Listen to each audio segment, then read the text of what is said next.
Olá, alunos! Eu sou a professora Kétila, sejam bem-vindos a mais uma videoaula. Nossa aula de número 4 sobre o elemento químico e sua representação. Bom, segundo a IUPAC, que é a União Internacional de Química Pura e Aplicada, hoje são reconhecidos 118 elementos químicos, mas claro que isso aí pode mudar de acordo com que os anos vão se passando, podem ser descobertos mais elementos químicos, ok, pessoal? Mas até o presente momento, só são reconhecidos 118, tá? Então, para cada um deles, há apenas um número atômico que os identifica, aquele número que eu disse para vocês, né? Que é específico daquele elemento químico, é a identidade dele, para que no mundo todo possa se reconhecer aquele elemento químico, né, para que ele não seja confundido com o outro. Então, ó, um elemento químico, ele é definido como um conjunto de átomos que tem um mesmo número atômico. Então, no caso do carbono, o número atômico dele é 6. Então, aqui, se fosse o número 7, já não seria mais relativo ao elemento químico carbono, tá? A representação dos elementos químicos, eu já tinha falado até um pouquinho disso com vocês, né? Ela é feita por um sistema de notação, então eles são simbolizados por uma ou duas letras que são retiradas do seu nome em latim ou grego. A primeira letra vai ser maiúscula e a segunda, quando houver, essa será minúscula. Então, aqui um quadro, né, mostrando aí de onde vieram o símbolo desses elementos químicos. Aqui elementos químicos representados por apenas uma letra e aqui elementos químicos representados por duas letras. E o número atômico deles, podemos confirmar, né, mais uma vez, que cada elemento químico ele tem um número atômico diferente, que o número atômico, para a gente relembrar, é o número de prótons daquele elemento químico, ok? Então, olha, a IUPAC ela também recomenda que o número atômico, que é o Z, ele seja escrito abaixo do seu símbolo, do símbolo daquele elemento químico. Aqui o E está representando o elemento químico e o Z aqui, então, o número atômico. E em cima, o número de massa, né? Que é representado pela letra A. E todos eles têm que ser escritos à esquerda, tá? Do símbolo daquele elemento químico, conforme nós vamos ver aqui agora nesses exemplos. Então, aqui eu tenho sódio. O número atômico do sódio, 11, porque ele tem 11 elétrons, né? E em cima o número de massa, 23. O alumínio é a mesma coisa, né? O número de massa e o número atômico aqui embaixo. Então, gostaria de pedir a vocês que fossem se familiarizando, então, com isso aí, de identificar onde que fica o número atômico, onde fica o número de massa, tá? Isso que é o mais importante. Então, olha, para reforçar, aqui eu tenho o elemento químico, né? O A representado, o A aqui representa um número de massa, o Z um número atômico, e aqui eu coloquei como exemplo o sódio. Então, extraindo aqui os dados, o elemento químico é o sódio. O número de massa dele é 23, tá aqui. O número atômico, 11, né? Então, qual que é o número de prótons? Nós sabemos que o número atômico é igual ao número de prótons daquele elemento químico, então também será 11. Agora, se um elemento químico ele tem 11 prótons, consequentemente ele terá 11 elétrons. E o número de nêutrons desse átomo é 12. Como que você sabe disso, professora? É simples. Lembra que a massa de um elemento químico é a soma entre os prótons e os nêutrons? Então, se eu sei que ele tem 11 prótons, é só eu diminuir do número de massa. Então, se o número dele de massa é 23, significa que isso aqui, ó, são os prótons mais os nêutrons. Se eu subtraio aqui esses 11 prótons daqui, sobram quantos nêutrons? 12, tá? Então, é bem simples, depois a gente vai treinar mais isso. tá? Além do carbono 12, que é encontrado na natureza, é possível encontrar mais 2 átomos diferentes de carbono, tá? Professora, como que aqui pode ser 3 átomos de carbono diferentes se aqui esses números em cima estão diferentes? Pois bem, lembrando, o que identifica um átomo de um elemento químico é o número atômico dele, ou seja, o número de prótons. Se aqui esses átomos aqui, todos eles têm esse mesmo número atômico, que inclusive é o 6, significa que são 3 átomos de carbono. Mas o que está diferenciando aqui em cima é o número de massa, né? E a gente vai entender o que está acontecendo aqui. Olha, se a gente comparar esses 3 átomos de carbono, a diferença, né, vai estar no número de nêutrons, porque o número de prótons dele não vai mudar, né? Se mudar, vai ser outro elemento químico. Então, olha só, todos esses 3 aqui, eles têm 6 prótons. Então, o que eu faço?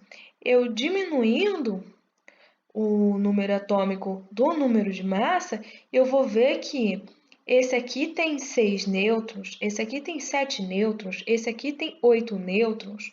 Ou seja, a diferença aí vai estar na quantidade de nêutrons que está no núcleo daquele átomo. O número de prótons vai permanecer o mesmo, tá? Mas como eles têm o mesmo número de prótons, eles vão continuar sendo o mesmo elemento químico, só vai ter um pouquinho de variação aí nesses átomos, tá? Então, olha, nós temos como classificar os átomos de 3 formas diferentes, isso que nós vamos ver agora. A primeira forma, né, a primeira classificação, perdão, são os isótopos. O que são isótopos? Vão ser átomos que eles vão apresentar a mesma quantidade de prótons, ou seja, o mesmo número atômico, mas vai ter diferença no número de massa, tá? Então, a maioria dos elementos químicos, eles apresentam isótopos, tá, pessoal? Isso é bem comum, depois a gente vai analisar na tabela periódica e vocês vão perceber isso. Então, a gente pode ver esse exemplo aqui dos isótopos de hidrogênio, que inclusive é um elemento químico que tem nomes específicos para esses isótopos, o prótio, o deutério, o trítio, tá? Então, olhem só, o número de prótons deles é o mesmo. O que está diferenciando mesmo nos isótopos vai ser a diferença do número de nêutrons, tá? Que é o número de massa dele, aí a soma vai dar um número de massa diferente do número atômico, tá? Isótopos radioativos ou radioisótopos. Bom, o que esses isótopos eles têm de especial? Eles possuem um núcleo que ele é instável. Esse núcleo ele se desintegra e emite radiação de alta energia, que é o caso do carbono, tá? Cujo isótopo dele, o carbono 12, é estável, mas já o isótopo carbono 14 é radioativo. E, inclusive, esse isótopo radioativo do carbono 14, ele é muito útil para a ciência. E nós vamos ver por quê. Vocês já pararam para se perguntar como que um cientista sabe que o dinossauro tal, ele tem não sei quantos milhões de anos, o dinossauro Y tem não sei quantos mil anos, nós achamos um peixe aqui antigo e ele tem não sei quantos mil anos. Como que eles sabem se naquela época não tinha nenhum estudo, não tinha nenhum registro, né? Não tinha desenhos de dinossauros, nem nada disso.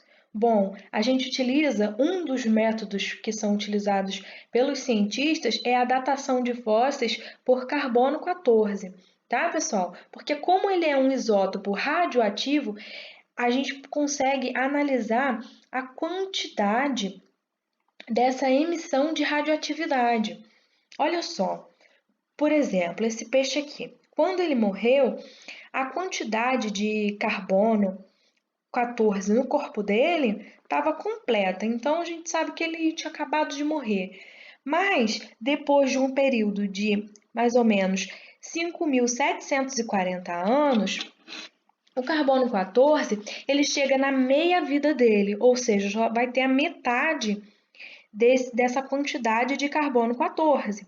Então, a gente consegue identificar que aquele ser vivo está com a metade da quantidade de carbono 14 no corpo dele, né? Sendo emitida essa radioatividade. Então, a gente sabe mais ou menos quantos anos aquele corpo ali, aquele animal tem, né? E assim sucessivamente. Então, a gente vai vendo aqui a diminuição gradativa desse carbono 14 nesse corpo desse fóssil, desse animal, tá? Vai diminuindo de acordo com que esse isótopo ele vai se degradando, ele vai se desintegrando, tá? Então é um método bem interessante para poder fazer a datação dos fósseis que são tão antigos. A próxima classificação dos átomos são os isóbaros, tá? Eles são átomos de elementos químicos. Se a gente já sabe que eles são de elementos químicos diferentes, então a gente já sabe que o número atômico aqui embaixo, ó, o número de prótons, vai ser diferente, né?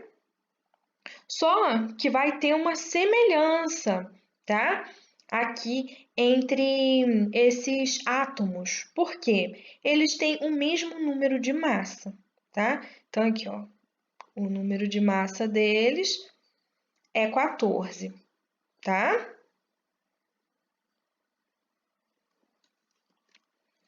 Os isótopos.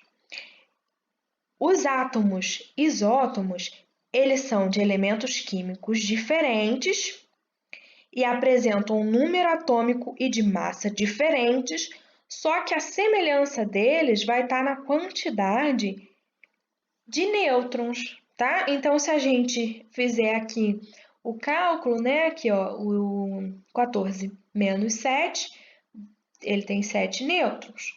E aqui é a mesma coisa.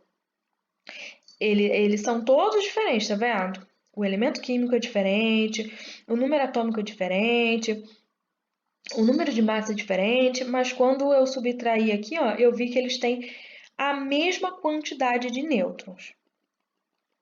Então, aqui eu coloquei um lembrete para vocês, né? Que para encontrar a quantidade de nêutrons, basta subtrair o número de prótons do número de massa e a gente vai encontrar, então, o número aí de nêutrons e a quantidade de prótons correspondente, né, ao número atômico daquele elemento químico. Bom, nós vimos que o átomo ele é neutro, né? Ele nem é positivo e nem negativo, porque se ele tem a mesma quantidade de prótons e a mesma quantidade de elétrons, ele vai estar neutro, até que aconteça aí alguma coisa. Só que o átomo, ele pode ganhar ou ele pode perder elétrons. Elétrons, tá, pessoal? Gravem bem isso aí. A gente não fica movimentando prótons, não, porque eles são grandes, lembram? Eles ficam lá no núcleo, difícil de mexer. Então, a gente mexe aí com os elétrons. Eles são pequenininhos, bem mais fácil, tá? Então, olha, quando um átomo ele ganha ou perde elétron, o equilíbrio entre as cargas ele deixa de ser nulo, ou seja, a quantidade de elétrons difere da quantidade de prótons e o átomo ele vai se transformar então num íon, tá? Então, mais uma vez, uma tirinha aí para vocês, olha. Você perdeu um elétron, tem certeza que está tudo bem? Positivo. E a gente vai entender isso aqui, né? Por que quando perde um elétron fica positivo? Quando perde alguma coisa, a gente geralmente fica negativo, né? Fica negativo, não positivo. Mas a gente vai entender por que, eu vou falar mais à frente, tá? Na verdade, relembrar isso aí para vocês. Então, olha, os íons. Um íon positivo, ele é chamado de cátion. E um íon negativo, ele é chamado de ânion. Então, ó, na formação de íons e cátions, só há variação no número de elétrons. Então, prestem muita atenção nisso, pessoal. A variação é no número de elétrons. Deixa os prótons e os nêutrons lá no lugarzinho deles, porque a gente aqui só vai mexer com os elétrons, que são mais fáceis de serem movimentados pelo tamanho, como eu disse a vocês, tá? Então, olha só. Um cátion. O átomo que perde um elétron, ele fica positivo. Mas como assim, professora? Por que essa história de perder aí fica positivo? Isso que eu falei que ia explicar. Olha só, aqui nós estamos vendo um átomo de sódio, né? Se ele perdeu um elétron, né? Agora ele vai ter menos carga negativa. Então,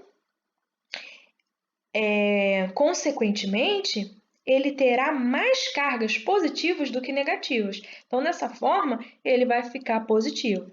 A mesma coisa vai acontecer aqui, ó, na formação de ânion.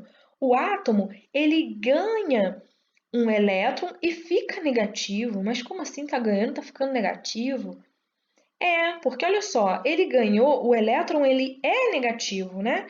Então, a partir do momento que ele ganhou mais uma partícula negativa, ele saiu da neutralidade e passou a ter uma partícula negativa a mais. Então, aquele átomo tornou-se, né, negativo. Ele tem excesso de carga negativa, né? Aqui a gente está falando de um elétron, mas podiam ser dois, né? Podiam ser três. E aí, tá vendo? Ele vai ficar com mais cargas negativas, excesso de cargas negativas, então vai ficar negativo, tá, pessoal? Da mesma forma ali atrás, né? Como eu disse para vocês, ele perdeu. Ele perdeu, agora ele está com mais carga positiva do que negativa, então ele realmente vai ficar positivo, né? Os íons, pessoal, eles estão presentes na nossa alimentação, no nosso dia a dia.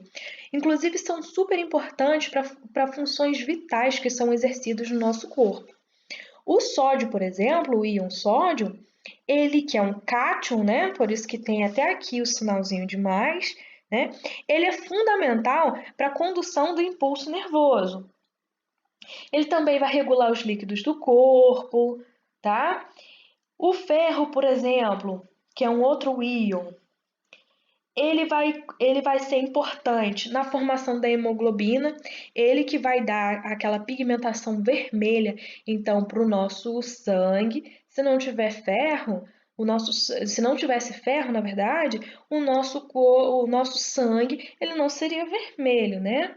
O ferro que dá essa pigmentação aí para o nosso sangue. Então, esse íon é super importante. Ele também vai auxiliar, né, no transporte de oxigênio através das hemácias. Então, ele é super importante. E tem vários outros íons que são importantes e que estão presentes na nossa alimentação e tudo mais, tá? Agora, tem uma questão super importante, que é a distribuição dos elétrons no íon. Vai mudar, né? A distribuição eletrônica, se aquele elemento químico ele perdeu dois elétrons, se ele perder um elétron, a distribuição eletrônica dele não vai poder mais ser a mesma, né? Por quê? Quando a gente vê aqui, ó, o número atômico de um elemento químico, a gente sabe que é o número de prótons. Então, aqui no caso do bromo, né? Ele tem 35, o número atômico dele é 35, ou seja, o número de prótons dele é 35, então a gente sabe que ele também tem 35 elétrons, né? Então a distribuição eletrônica dele seria dessa forma até aqui, né? Até o 4p5, seguindo lá o diagrama de Linus-Pauling, né? Então aqui seria a distribuição eletrônica correta do elemento químico bromo, que tem um número atômico 35, portanto, ele tem 35 elétrons. Mas agora, quando a gente fala de um íon, eu disse para vocês, né, que se a formação, por exemplo, do íon bromo, e se ele acaba ganhando um elétron, né, ele fica negativo, então a distribuição eletrônica aqui, né, vai ser diferente, já não vai ser mais 35 elétrons. E se ele ganhou 1, agora ele vai ser 36, né? Ele vai ter 36 elétrons para distribuir. Então, vai ficar dessa forma aqui, né? Eu faço a distribuição normal, aí adicionei aqui esse mais 1, e logo vai ficar dessa forma aqui. Então, vai ser, agora em vez de ser 4p5, vai ter que ser 4p6. Faça a distribuição normal e aqui eu vou analisar se o íon, se o elemento químico, ele ganhou ou perdeu e se transformou num íon, aí eu tenho que distribuir os elétrons direitinho daquele íon, tá, pessoal? E tem que ter, claro, a identificação correta daquele íon que foi formado. Então, eu vou dar outro exemplo aqui, que é o do ferro. Então, o ferro, ele tem o número atômico 26, ou seja, 26 prótons, então a gente já sabe que ele tem 26 elétrons. A distribuição eletrônica dele normal, acompanhando lá o diagrama, seria essa aqui, né? A camada N aí seria a camada de valência, lembra? A camada mais externa. Então, ele teria 2 elétrons nessa camada de valência, que é a última. Mas só que se ele perdeu 2 elétrons, porque ele se transformou aqui no caso em um cátion, ele perdeu 2 elétrons, né? Então, se ele perdeu 2 elétrons, a gente corta aqui essa última camada, os 2 elétrons que seriam distribuídos aqui, agora ele não tem mais, ele perdeu. Ele virou um íon. Um íon. Então, agora a distribuição eletrônica dele vai ser assim. Só seguir lá o diagrama de Pauling e dá tudo certinho, tá, pessoal? Então, agora eu vou pedir para que vocês façam os exercícios de 1 a 7 da página 64 do livro didático. Os exercícios de número 2, 3 e 4 deverão ser feitos no caderno, tá? E também vou pedir para que vocês façam os exercícios da página 26 do livro de atividades. Bom, pessoal, bons estudos, um abraço e até a próxima aula!